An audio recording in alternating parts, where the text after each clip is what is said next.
हरियाणा के मुख्यमंत्री नायब सिंह सैनी ने बुधवार को चंडीगढ़ में कई महत्वपूर्ण बैठकें की। मुख्यमंत्री ने हरियाणा सचिवालय पहुंचकर करीब 11 बजे हरियाणा स्वर्ण जयंती इंस्टीट्यूट फॉर फिस्कल मैनेजमेंट की एक महत्वपूर्ण बैठक की।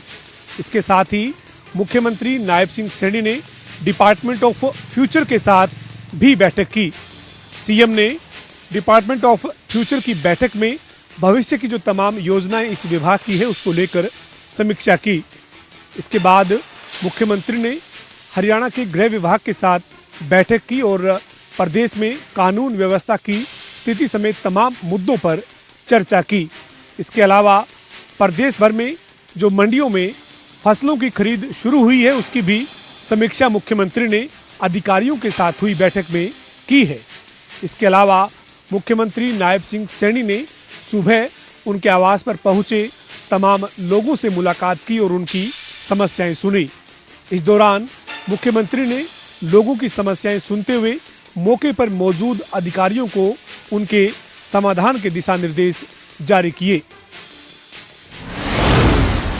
गुरुग्राम में एलपीजी कंट्रोल रूम गुरुग्राम के मिनी सचिवालय के दूसरी फ्लोर पर स्थापित किया गया है। ये एलपीजी कंट्रोल रूम 24/7 उपलब्ध रहेगा। कोई भी एलपीजी को लेकर समस्या किसी भी व्यक्ति को आ रही है तो एक हेल्पलाइन नंबर जारी किया गया है। उस हेल्पलाइन नंबर पर अपनी शिकायत दर्ज करें और एलपीजी कंट्रोल रूम में बैठे कर्मचारी उनसे संपर्क करेंगे और उनकी शिकायतों का निपटारा करेंगे। वहीं इसी को लेकर कालाबाजारी भी सामने आ रही है और जिस तरीके से सिलेंडर की कालाबाजारी को लेकर गुरुग्राम में 188 सिलेंडर बरामद किए हैं तो वहीं 4 आरोपियों को गिरफ्तार किया है। वहीं गुरुग्राम के जिला उपायुक्त के सख्त निर्देश हैं। अगर इस प्रकार की जिस तरीके से कालाबाजारी की खबरें सामने आ रही है उसको लेकर टीम गठित की है और से सख्त कार्रवाई जो है इन आरोपियों पर की जाएगी। वहीं जिला उपायुक्त ने अपील भी लोगों से की है कि पैनिक क्रिएट ना करें और किसी की कोई भी समस्या है तो एलपीजी कंट्रोल रूम पर जो हेल्पलाइन नंबर दिया है उस पर अपनी शिकायत करें। जींद पुलिस एक्शन मोड में नजर आई है और जहां बात की जाए NH 352 पर तो वहां पर जो रोंग साइड से ट्रैफिक गुजर रहे थे उन पर कार्रवाई करने का काम भी किया है। और ये जो दिशा निर्देश हैं जींद के जो SP हैं कुलदीप सिंह जी उनके द्वारा दिए गए हैं कि जो ट्रैफिक है जो साधन है जो ट्रैफिक रूलों को तोड़ता हुआ जो आदमी नजर आता है तो उसके ऊपर सख्त कार्रवाई की जाए। जो रोंग साइड आने से जो ट्रैफिक है सामने से आ रहा तो ट्रैफिक अनबैलेंस हो जाता है तो ऐसे में जो सड़क हादसे हैं वो भी ज्यादा बढ़ जाते हैं। और तमाम सड़क हादसों पर लगाम लगाने के लिए जींद के जो SP है कुलदीप सिंह उन्होंने सख्त निर्देश दिए हुए हैं कि जो हाईवे पर जाकर या फिर जो सड़कें हैं वहां पर जाकर जो ऐसे ट्रैफिक रूलों को तोड़ने का काम कर रहे हैं जनता उन पर सख्त से सख्त कार्रवाई करने का काम की जाए। तो ऐसे ही आज जो ट्रैफिक पुलिस के सचिव है राजेश कुमार जी उन्होंने 10 से रतिया में घरेलू सिलेंडरों की कमी के चलते आए दिन रोजाना गैस एजेंसी व रोडों पर रोड जाम होता है। लोग प्रदर्शन भी करते हैं और अधिकारियों के दफ्तरों के चक्कर भी काट रहे हैं। वहीं घरेलू सिलेंडरों की कालाबाजारी बड़े जोरों शोरों पर चल रही है जिसको लेकर जिला खाद्य आपूर्ति विभाग एक्शन मोड पर आया है। रतिया में खाद्य आपूर्ति विभाग की टीमों ने होटलों दूध डेयरियों व फास्ट फूड की रेहड़ियों पर छापामार कार्रवाई की जिसको लेकर 13 सिलेंडर घरेलू पाए गए और कड़ी कार्रवाई की जा रही है। इस दौरान खाद्य आपूर्ति विभाग ने चेतावनी दी है कि दोबारा सिलेंडर पाए गए तो कड़ी कार्रवाई की जाएगी। उनका कहना है कि कमर्शियल सिलेंडर का ही प्रयोग करें। अशोक ग्रोवर, जनता टीवी, रतिया।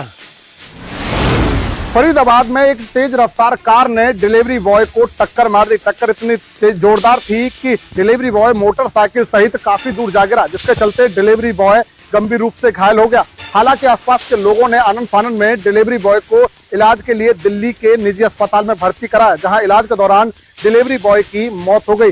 जानकारी के मुताबिक सफेद रंग की मर्सिडीज कार से डिलीवरी बॉय की मोटरसाइकिल को टक्कर मारी गई थी जो कि 29:30 की रात करीब 2 बजे की घटना बताई जा रही है।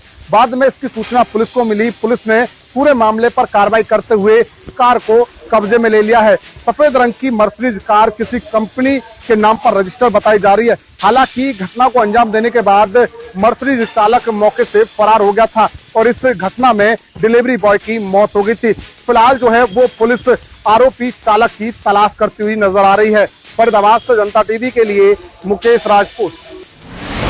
यमुनानगर के थाना फरकपुर क्षेत्र में एक इंसानियत को झकझोर देने वाला मामला सामने आया है। दो भाइयों द्वारा अपनी बहन को घर से बाहर निकाल दिया गया और उसका सामान भी बाहर फेंक दिया गया। घर के दरवाजे के बाहर बैठी अपने सामान के साथ यह महिला कानून की दुहाई दे रही है और इंसाफ की मांग कर रही है। बता दें कि इस महिला के दो भाई हैं और इनके पिता द्वारा दोनों भाइयों को बेदखल किया गया था। जैसे ही पिता की मौत होती है, दोनों भाई घर पे कब्जा कर लेते हैं और इस महिला जो इन दोनों भाइयों की बहन है घर से बाहर निकाल देते हैं और उसका सामान भी बाहर फेंक देते हैं। हालांकि पड़ोसियों का भी यही कहना है कि इसके पिता द्वारा यह घर इस महिला को दिया गया था और भाइयों को संपत्ति से पूरी तरह बेदखल किया गया था, लेकिन अब भाइयों ने दबंगई दिखाते हुए इस असहाय महिला को घर से बाहर निकाल दिया। महिला आंसुओं से सराबोर आंखें लिए कानून की तरफ देख रही है कि आखिर उसको इंसाफ मिले, क्योंकि महिला का कोई भी ठिकाना नहीं है। पिता की मौत के बाद यह महिला अकेली घर के बाहर बैठी आंसू बहा रही है। भवानीखेड़ा में पुलिस अपराधियों पर लगाम लगाने में पूरी तरह नाकाम साबित हो रही है। अभी गैस एजेंसी के मालिक से 5 लाख की फिरौती मांगने का मामला शांत नहीं हुआ था कि चोरों ने एक सरकारी स्कूल को निशाना बनाया, जहां से करीब 2 दर्जन की एलईडी और सीसीटीवी फुटेज, डीवीआर, वहीं सीपीयू वगैरह चोर चुरा कर ले गए। स्कूल प्रशासन द्वारा इसकी सूचना पुलिस प्रशासन को दी गई है, जहां पुलिस सीसीटीवी फुटेज खंगालने में लगी हुई है। अब देखना होगा कि किस तरह से पुलिस कितने दिनों में इन अपराधियों तक लगाम लगाती है और अपराधियों को सलाखों के पीछे भेजती है। भवानीखेड़ा से कैमरा पर्सन सुशील जांगड़ा के साथ संजय कौशिक, जनता टीवी।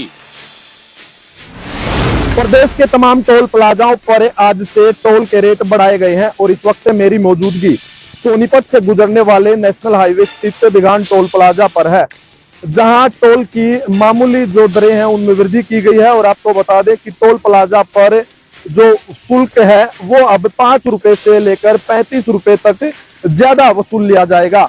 वहीं मैं आपको बता दूं कि जो मासिक पास है उसके भी जो रेट हैं वो बढ़ाए गए हैं। जो पहले कार, जीप और वैन 180 रुपए जिसका आना जाना होता था, वहीं अब 185 रुपए उन वाहन चालकों से लिए जाएंगे। वहीं जो ओवर साइज व्हीकल था उसको पहले 1155 रुपए टोल शुल्क देना पड़ता था, तो अब उसको 1185 रुपए देना पड़ेगा। वहीं जो मासिक पास है उसके भी रेटों में वृद्धि की गई है। पहले 350 रुपए का मासिक पास बनता था, वहीं अब वो पास 360 रुपए में बनेगा। जो सालाना पास बनता था वो पहले 3000 रुपए का बनता था, वहीं अब उसके भी रेट में वृद्धि की गई है। जो 3075 रुपए हैं वो अब सालाना पास के वसूले जाएंगे। लगभग यहाँ से डेली इस टोल प्लाजा से 70,000 जो ट्रैफिक है लगभग वो गुजरता है। अब वाहन चालकों के एक बार फिर जो जेब है उन पर असर देखने को मिलेगा। सोनीपत से जनता टीवी के लिए सुशील मोर।